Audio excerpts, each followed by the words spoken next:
So you understand how this is becoming kind of suspicious at this point because you don't even know what your date of birth is? All right, ma'am. So is that the story you're sticking with? That this is your real ID, this is your real name, this is your real date of birth? Yes? Stand up for me for a second. You're just being detained as of right now. I'm just going to put you in handcuffs, okay?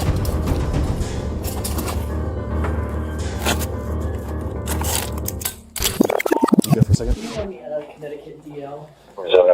Hey, how's it going, guys? So what's going on? Yeah.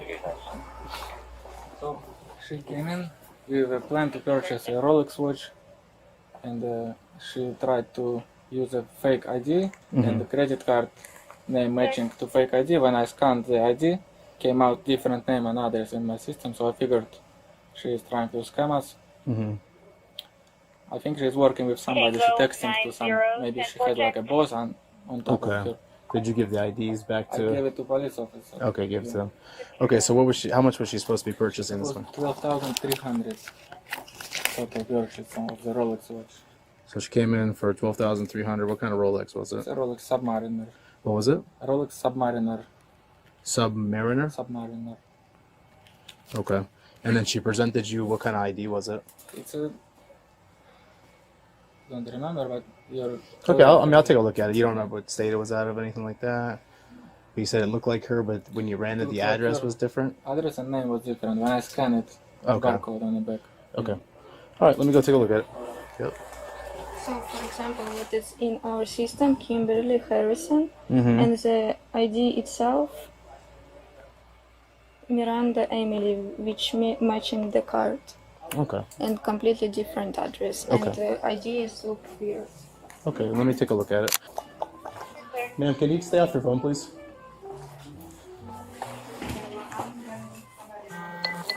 What's that? What's the situation? What's up? Cops what? I don't know. I told her she's detained right now. The DL's not coming back with anything. Okay. So, ma'am, stay off your phone, okay? All right? I need you to just have a seat over here, and I need to read something to you before we talk to you, okay?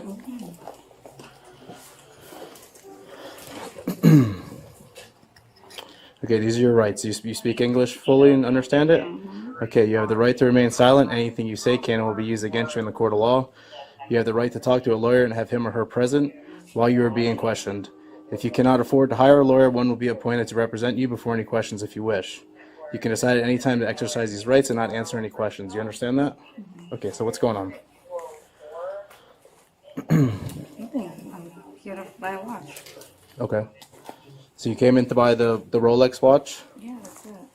Okay. I mean, so what's the process? Like, what, are you guys gonna like? So you're being detained right now What does because that mean?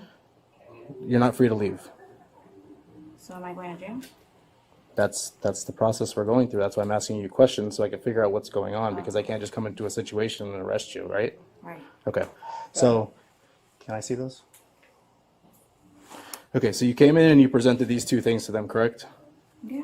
Okay. Do you have any documentation that has your right information on it? No. Okay. And who is this on the driver's license? That's me.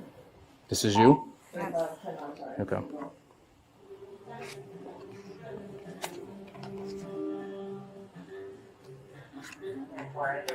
And this is the only ID that you have? So you're telling me that your name is Emily Miranda? I'm not saying anything. Okay. There's nobody that name or date of birth. What's your date of birth? It's on the ID.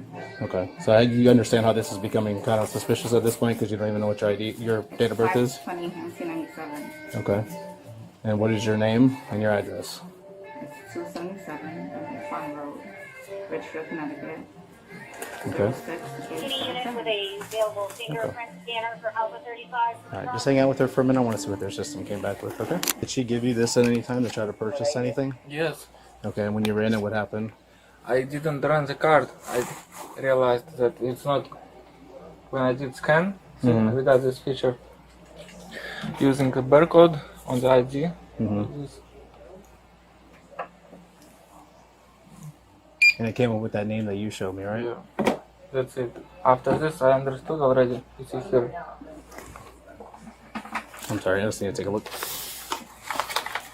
All right, thank you. Can you just leave that up in case I just need it one more time? Sure. All right, thank you. All right, ma'am. So is that the story you're sticking with? That this is your real ID, this is your real name, this is your real date of birth? Mm-hmm. Yes. I actually don't have nothing else to say. You don't have nothing else to say? No. Okay. All right, just hold that for a second. Stand up for me for a second. You're just being detained as of right now. I'm just gonna put you in handcuffs, okay?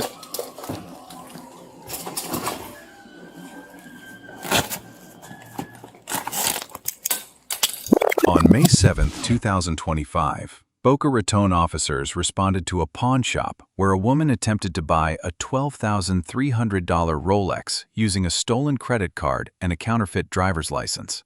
Under Terry v. Ohio, 1968, an investigative detention requires only reasonable, articulable suspicion, not probable cause. 3 simultaneous red flags justified the stop here: a fraudulent ID, a stolen card, and a barcode that returned a third name entirely unrelated to either document. Miranda warnings were administered correctly and before any substantive questioning, full compliance with Miranda v. Arizona, 1966. When the subject invoked her right to silence, officers did not press further. They obtained identity through a fingerprint scanner instead, an independently lawful method that required no cooperation from the subject.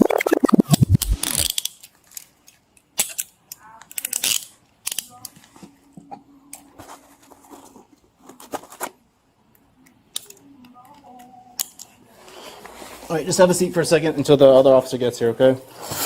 You good for a second, Chris Weiser, where I can look up that other ID that they have?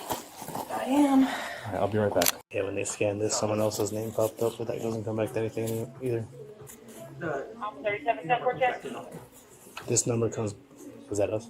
Right now, we're This comes back to nothing. But when they scan the actual barcode, it comes back to a different name as well, okay. which also comes back to nothing. That ID number comes back to nothing as well, Yeah. Okay. which, yeah, not different ID number. The plot thickens. So what, am I under arrest? Am I under arrest? Yeah, you were detained Okay, so what is the difference between being detained and being under arrest? because the investigation is still ongoing. What investigation? The investigation for the fake ID. Okay, so The I fake can- credit card. okay, so I can still use my phone to You call can, my lawyer. Nope. Yes, I can.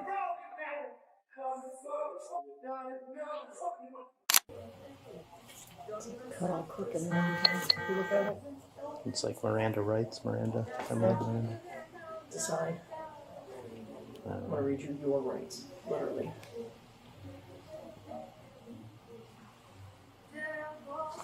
You're talking about this in the back? Yeah, just the whole thing looks crooked. Yeah, the Your cuts, thing. it's cut slanted too. Yeah. I just request a refund. See the receipt.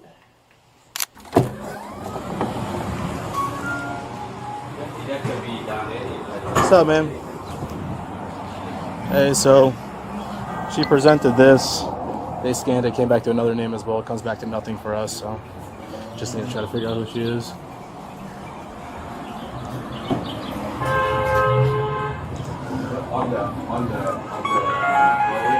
Is it easier to do while she's sitting, or you want us to have her stand up?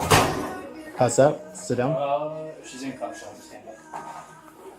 All right, stand up for us. Oh, right here. Stay right here.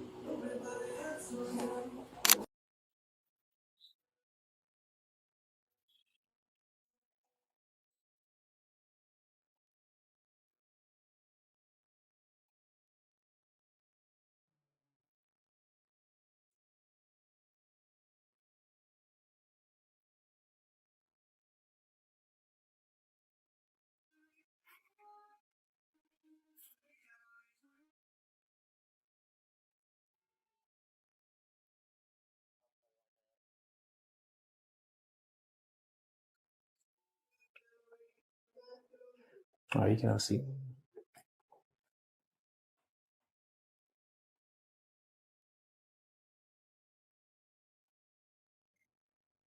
You been arrested before? She doesn't want to talk. I don't want to have answer no questions. What do we got for the first name? Lena Aranciba is her last name. Lena A. Sound about right? Does it come back with Florida ID?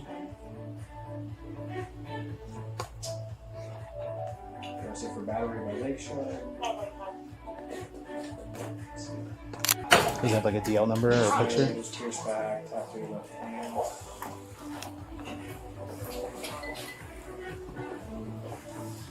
I don't know which way left is. No, that's right. No, that's left. One closer to you. Yeah. Is there a picture or DL number? No, there isn't gonna be a picture. At least now I can access. But Do you have a DL number? yes, the scar's marked up too. So yeah, I got her social, birthday. All right, go with spell the first name for me. Just search. Alpha Lima. Just one second. Alpha Lima, India November Alpha. Alpha Lima, India November Alpha. middle initial, None. last name. Alpha Romeo, Echo November, Charlie India, Bravo India, Alpha. You're going too fast. I'm not dispatcher. Go ahead again. ARENCIBIA. All right, let me go look it up real quick, see if I can find something, a picture for her. And she's history of North Carolina. The counterfeit license failed every verification layer face name, barcode name, and license number all returned no valid record. Under Florida Statute Section 322-212, possession of a fictitious driver's license is a third-degree felony, up to 5 years. The attempted transaction falls squarely under Florida Statute Section 81761. Fraudulent use of a stolen credit card for goods exceeding $100 is a third-degree felony. At $12,300, this is not a borderline case. Providing a false name during a lawful detention violates Florida Statute Section 900-136, a first-degree misdemeanor stacked on top of 2 existing felony counts. The subject's inability to recall her own claimed date of birth accelerated the timeline toward independent verification. All right, you can. Do you have anything on you that's going to poke us, stick us, or anything like that that we need to know about? No. All right, you are under arrest. Stand up. Step over here. Yeah.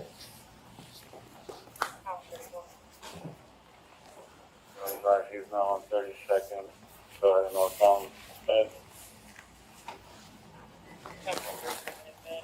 First feet. Square. Thank you.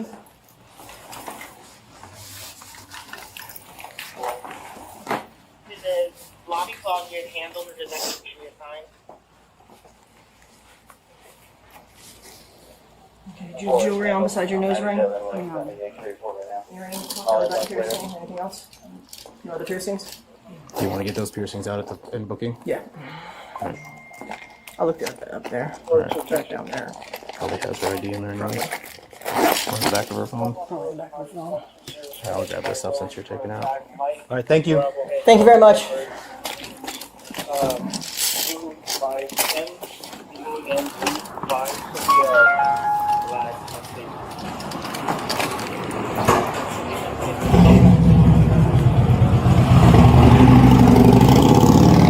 Let me unlock it. I'll unlock it. Okay. I'm sorry, I had to talk loud because the motorcycle.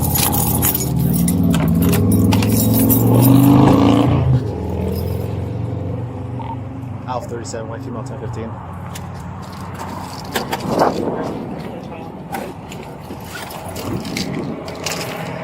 All right, you want to meet me up there? I'll meet you up there. Appreciate you. The other officer told you that when he took your fingerprints?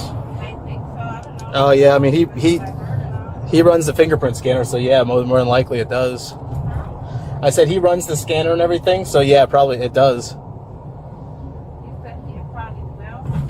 Yeah, like he knows the process of all that, so when your fingerprints get scanned, it all gets sent to them. It gets sent to the FBI Mm-hmm. for everybody. Yep. Like even misdemeanor. Well, I mean, you don't have a misdemeanor. You got a couple charges. So what? You have a couple charges. I can let you know what they are once we get them back in booking. So what are the charges? I don't know exactly everything, but you had a fake ID, which is not a misdemeanor. You provided a false name, which is also not, which is, you know, you try to purchase something fraudulently with a fraudulent credit card.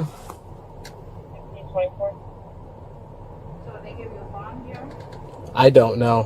When you go up to the county jail, when you talk to the judge, they issue all that stuff. All right, ma'am, you're going to come out. She's going to ask you some questions on the computer as far as your name, date of birth, and where you live is at. Please give her the right information so we have, I mean, we already have it, so. What's that? That was open.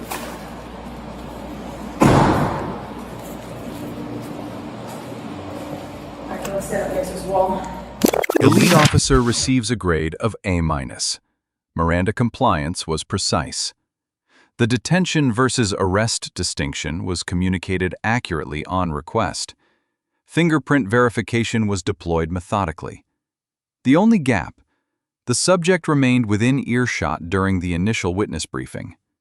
A minor but correctable deviation from standard interview protocol.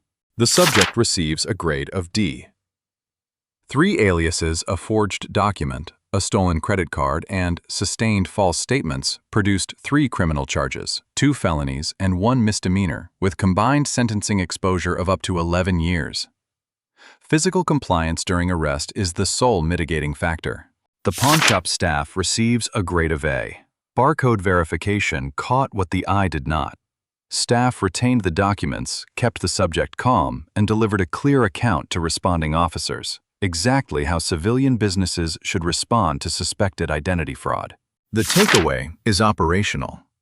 Fraud schemes targeting high-value goods depend on one gap: a transaction environment that moves faster than its verification. The moment a business installs barcode ID scanning and cross-references cardholder names at the point of sale, that gap closes. If you work in retail or pawn, run the barcode every time, no exceptions. One scan ended this scheme before a single dollar transferred. Let us know if there is an interaction or legal topic that you would like us to discuss in the comments below. Thank you for watching. Subscribe to the channel.